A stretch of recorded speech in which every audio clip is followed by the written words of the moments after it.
It is summer holiday time on the island of Sodor. Vacationers come from far and wide to enjoy the beauty of the island. It is the busiest time of the year for Sir Topham Hatt's engines. Thomas was excited.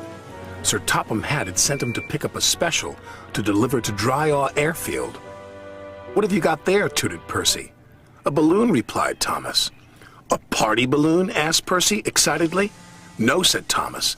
"This is a very special balloon," and he chuffed away.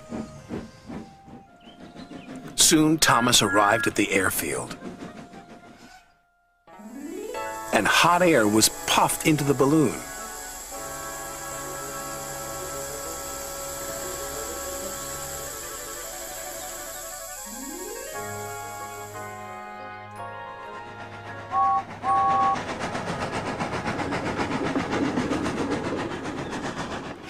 "What is that?" huffed James. "A hot air balloon," said Thomas. "It will take vacationers on rides around the island." "Taking vacationers on rides around the island is our job," wheezed James jealously. Then, as if by magic, the hot air balloon rose silently up into the sky. "What if the hot air balloon takes our passengers away?"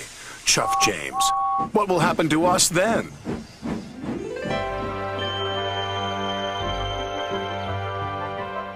This made Thomas worry.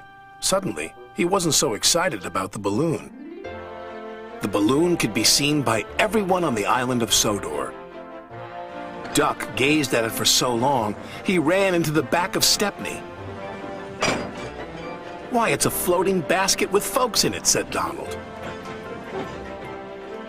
"Whatever will they dream up next?" said Douglas. James and Thomas were waiting at the level crossing. They were still worried about the hot air balloon. "If it takes our passengers away," chuffed Thomas, "there'll be no use for us engines." "Passengers should travel on trains," huffed James, "not in silly balloons." Then something big and round and red drifted straight towards them.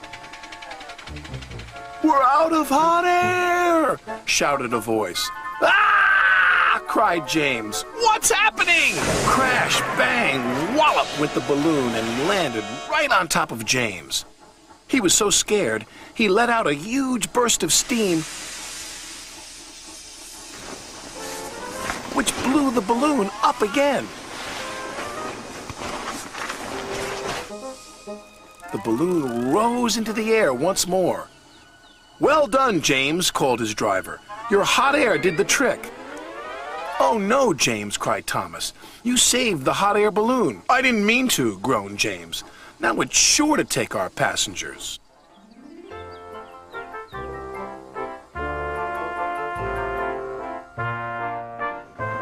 Wherever James went, he could see the balloon carrying vacationers across the island. He felt he should be taking those passengers. "Rails are better than hot air any day." James arrived back at the station. There were lots of people on the platform. Sir Topham Hatt was waiting too. "Well done, James." "But now the passengers will ride in the hot air balloon." Sir Topham Hatt laughed. "You're right, James," he said. "But they will need a ride home in a train." James was delighted. Sir Topham Hatt was right.